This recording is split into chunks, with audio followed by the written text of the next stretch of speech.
Hello students, this is our class 10th chemistry chapter 2nd, which is acids, bases and salts part 4. So in the part 3 I have discussed about what basically is an acid and what are the sources of an acid.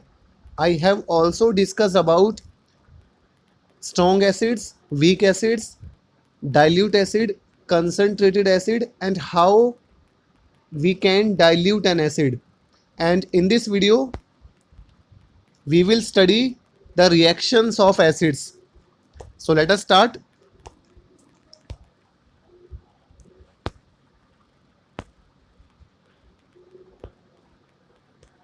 So first reaction of acid is acids react with metal to form hydrogen gas. तो देखिए acid क्या काम करते हैं, जब भी acid की reaction metal के साथ होती है, मेटल जैसे जिंक हो गया, एल्युमिनियम हो गया, आयरन हो गया, कॉपर हो गया, सो दीज आर मेटल्स. तो जब भी एसिड्स मेटल के साथ रिएक्ट करते हैं तो हमेशा हाइड्रोजन गैस वहाँ से इवॉल्व होती है, हाइड्रोजन गैस निकलती है. ठीक है. सो मेटल प्लस एसिड क्या बनेगा, सॉल्ट बनेगा और हाइड्रोजन गैस निकलेगी.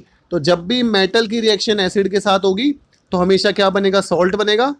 सॉल्ट मतलब आयनिक कंपाउंड. जैसे अगर मैं आपसे बोलूँ NaCl, मैंने एक एग्जांपल लिया किसका, NaCl का, नमक का.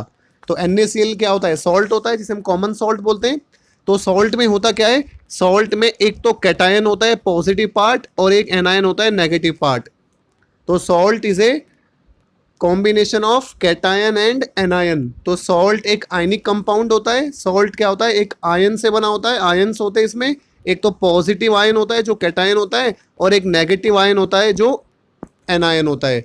और ओवरऑल ही क्या होता है, न्यूट्रल होता है, प्लस माइनस न्यूट्रल होता है, इस पर कोई चार्ज नहीं होता. तो salt is an ionic compound which is formed by cation and anion. ठीक है.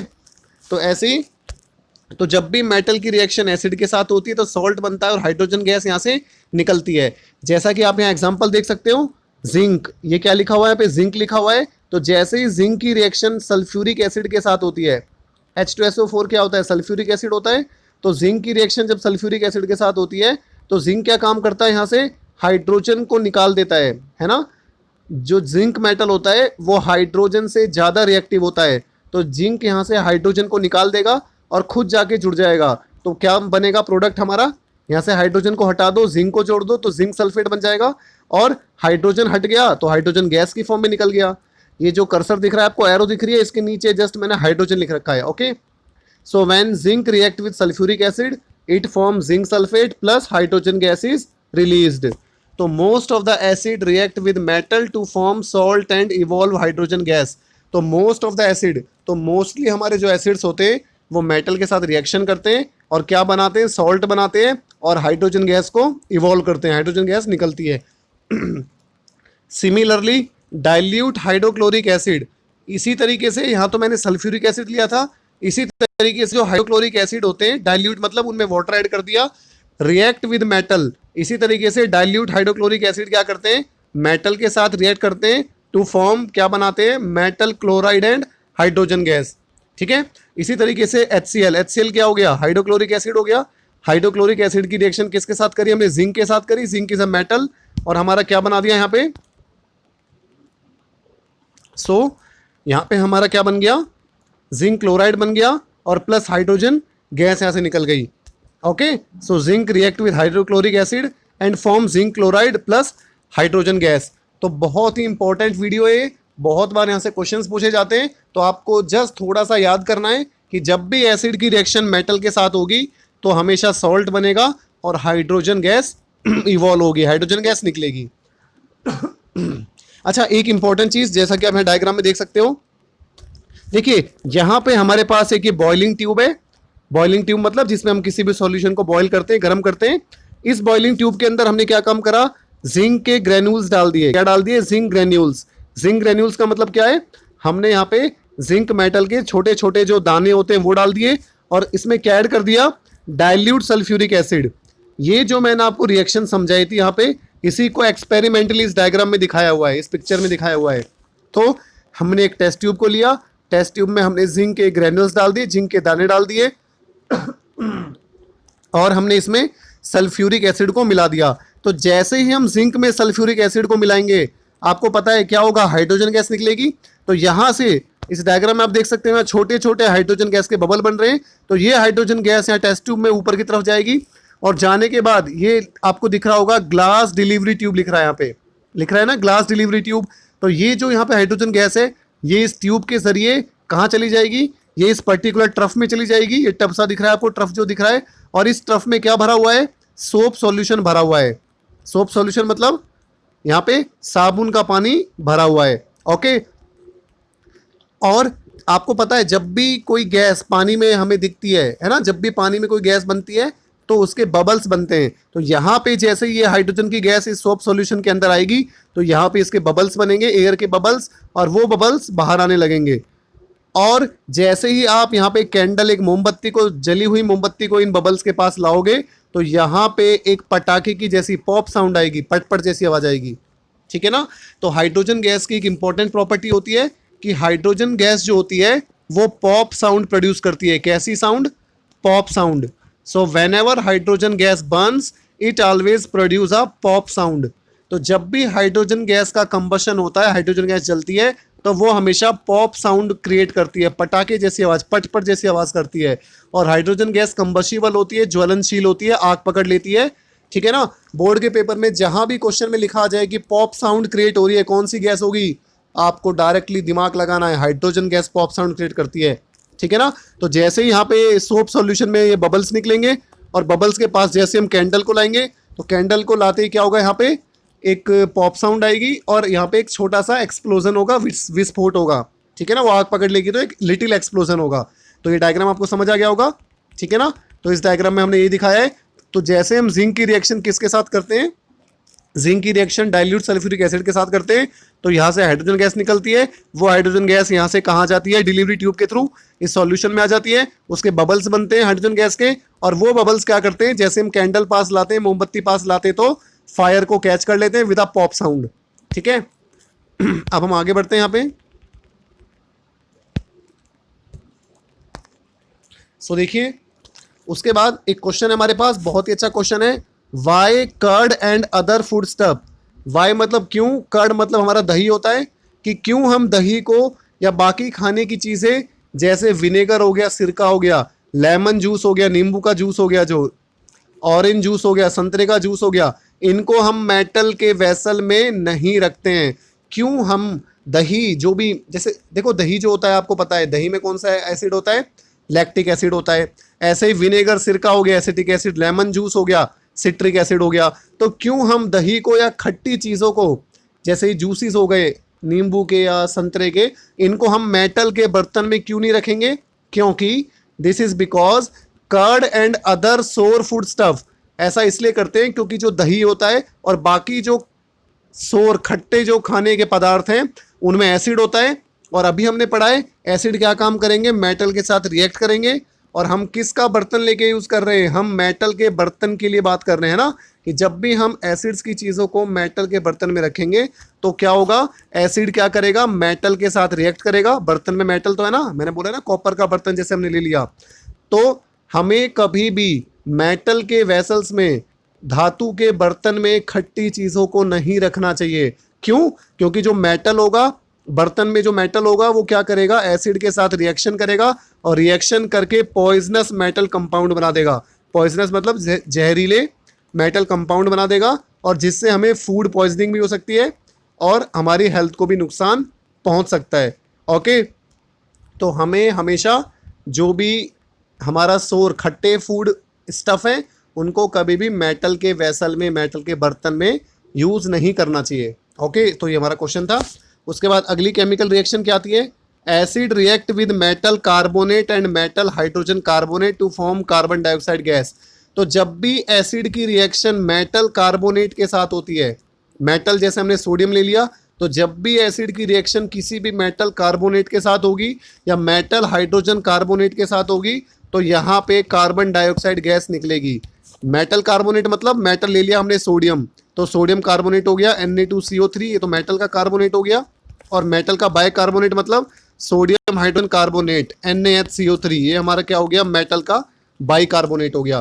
तो जब भी हम इनकी रिएक्शन एसिड के साथ कराएंगे, so when ever acid react with, तो जब भी एसिड की रिएक्शन सोडियम कार्बोनेट या सोडियम बाइकार्बोनेट के साथ होगी, तो क्या कह रहा है यहाँ पे, carbon dioxide CO2 gas release होगी। ठीक है ना, तो यहाँ पे कौन सी गैस रिलीज होगी, कार्बन डाइऑक्साइड गैस यहाँ पे रिलीज होगी। ओके, तो जैसे मेटल कार्बोनेट प्लस एसिड, तो मेटल कार्बोनेट की रिएक्शन एसिड के साथ कराई तो एक तो हमारा सॉल्ट बनेगा, एक कार्बन डाइऑक्साइड गैस निकलेगी, एक वाटर बनेगा।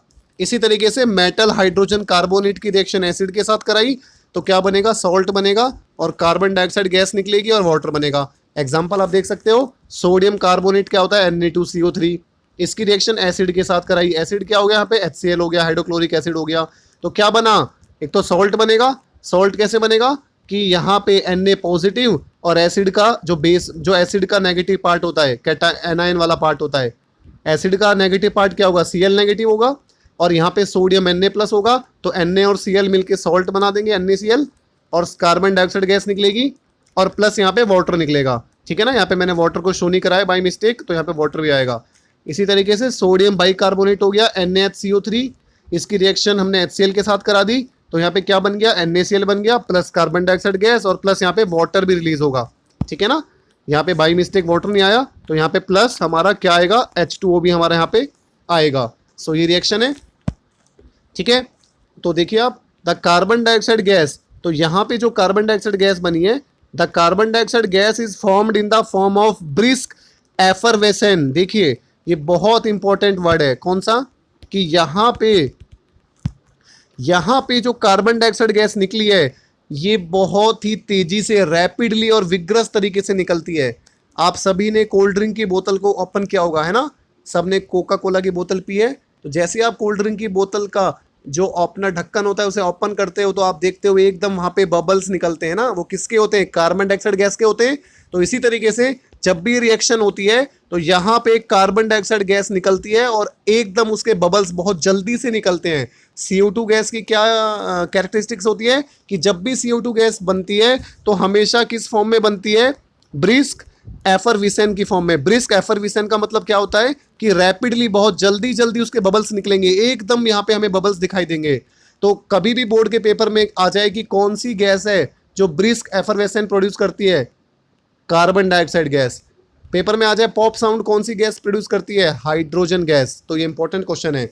ठीक है ना, तो ब्रिस्क एफरवेसेंट का मतलब क्या होता है, the rapid escape of small bubbles of gas from the liquid. तो रैपिड एस्केप होना छोटे छोटे बबल्स का, ठीक है ना, गैस के बबल्स का लिक्विड में से। तो जब भी CO2 गैस बनती है तो वो बहुत ही तेजी से एस्केप होती है लिक्विड में से। जैसे कोल्ड ड्रिंक की बोतल ओपन करती है, एकदम सारी लिक्विड में से जो हमारी गैस होती है, कार्बन डाइऑक्साइड गैस, उसके बबल्स बाहर निकल जाते हैं। ओके, इंपॉर्टेंट रिएक्शन है, बहुत इंपॉर्टेंट है। आगे चलते हैं। उसके बाद देखिए, अभी देखिए, तो जो ये पिछली रिएक्शन हुई थी, ये पिछली रिएक्शन में क्या हुआ था, CO2 गैस बनी थी, है ना। यहाँ पे कौन सी गैस बनी है, CO2 गैस बनी है। अगर हम इस CO2 गैस को, इंपॉर्टेंट है, बहुत जरूरी, ध्यान से सुनना, अगर अब हम इस कार्बन डाइऑक्साइड गैस को लाइम वाटर में से पास कराएं, किस में से, लाइम वाटर में से। अब लाइम वाटर क्या होता है हमारा, जो कैल्शियम हाइड्रोक्साइड होता है, CaOH2, कैल्शियम हाइड्रोक्साइड को हम क्या बोलते हैं, लाइम वाटर बोलते हैं, लाइम वाटर। कैल्शियम हाइड्रोक्साइड का नाम क्या है, लाइम वाटर होता है। तो जो हमारी कार्बन डाइऑक्साइड गैस निकली थी, अगर हम उसकी रिएक्शन, अगर हम उसको किससे पास कराते हैं, कैल्शियम हाइड्रोक्साइड से पास कराते हैं, तो क्या होगा, यहाँ पे एक वाइट कलर का प्रेसिपिटेट बनेगा, एक वाइट कलर का सॉल्यूशन बनेगा। आप देख सकते हो, मैं आपको यहाँ पे दिखाता हूं, जैसे ये देखिए, ये आपको पहला डायग्राम दिख रहा होगा। इस पहले डायग्राम में क्या है कि हमने यहाँ पे इस टेस्ट ट्यूब में, ये जो आपको टेस्ट ट्यूब दिख रही है, इस टेस्ट ट्यूब में हमने कैल्शियम हाइड्रोक्साइड का सॉल्यूशन ले रखा है। किसका सॉल्यूशन, कैल्शियम हाइड्रोक्साइड। और इसी कैल्शियम हाइड्रोक्साइड को हम लाइम वाटर बोलते हैं। ठीक है, तो जैसे हमने कैल्शियम हाइड्रोक्साइड को यहाँ पे लिया हुआ है और इस कैल्शियम हाइड्रोक्साइड में हम कार्बन डाइऑक्साइड गैस को जैसे ही पास कराते हैं, तो क्या होता है कि जब कैल्शियम हाइड्रोक्साइड में कार्बन डाइऑक्साइड गैस को हम पास कराते हैं तो इसका जो कलर होता है वो मिल्की हो जाता है, मिल्की। ठीक है ना, दूधिया कलर हो जाता है, दूध जैसा कलर हो जाता है, मिल्की कलर हो जाता है। और वो मिल्की कलर क्यों होता है? क्योंकि यहाँ पे व्हाइट कलर का प्रेसिपिटेट बनता है। क्या बनता है यहाँ पे? व्हाइट कलर का प्रेसिपिटेट बन जाता है। ठीक है, तो व्हेन कार्बन डाइऑक्साइड, तो जब कार्बन डाइऑक्साइड को हम पास कराते हैं through lime water, lime water मतलब कैल्शियम हाइड्रोक्साइड, पेपर में 1 नंबर का क्वेश्चन आ जाए, लाइम वाटर क्या होता है? कैल्शियम हाइड्रोक्साइड होता है। क्विक लाइम क्या होता है? ठीक है, स्लेक लाइम क्या होता है? ठीक है, तो इसको लाइम वाटर भी बोलते हैं और स्लेक्ड लाइम भी बोलते हैं। इसी तरीके से कैल्शियम ऑक्साइड को क्विक लाइम बोलते हैं।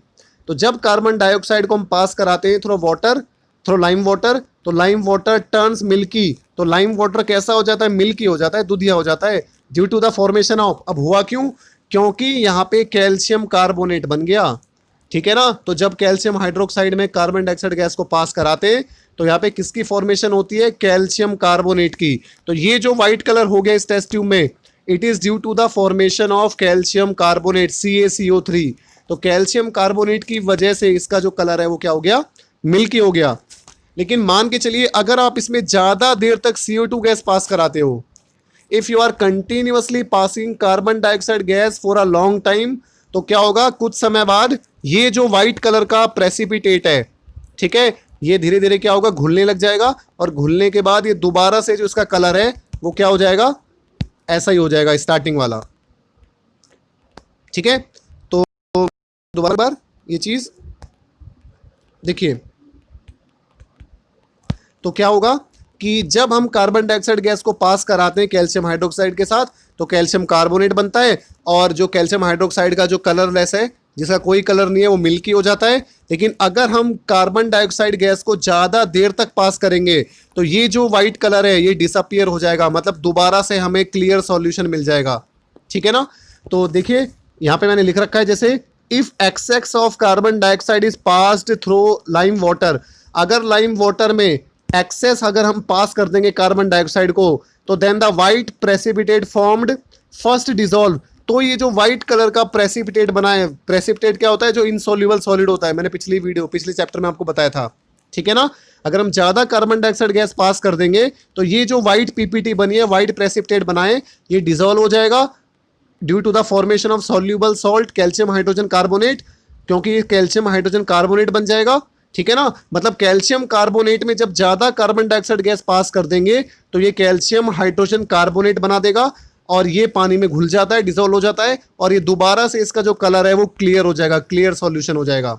ओके, ठीक है, मैं आपको दोबारा से एक बार जल्दी से बता देता हूं हमने क्या काम करा। इस टेस्ट ट्यूब में हमने क्या है? कैल्शियम हाइड्रोक्साइड को लिया हुआ है, इसमें हमने कार्बन डाइऑक्साइड गैस को पास किया। तो जब हमने इसमें कार्बन डाइऑक्साइड गैस को पास किया तो कार्बन डाइऑक्साइड गैस पास करने के बाद यहाँ पे कैल्शियम कार्बोनेट बन गया, जिसकी वजह से इसका कलर लिम्की हो गया, दूधिया हो गया। ठीक है, और अगर इसमें हम ज्यादा CO2 पास करते हैं तो यहाँ पे दोबारा से कलर क्लियर हो जाएगा। क्यों हो जाएगा? क्योंकि यहाँ पे कैल्शियम हाइड्रोजन कार्बोनेट बन जाएगा। तो कैल्शियम कार्बोनेट में ज्यादा कार्बन डाइऑक्साइड अगर हम पास कर देंगे तो अगेन वो क्या हो जाएगा? सॉल्युबल हो जाएगा, और उसका जो कलर होगा वो क्लियर हो जाएगा due to the formation of calcium hydrogen carbonate. Okay, so thanks for watching the video.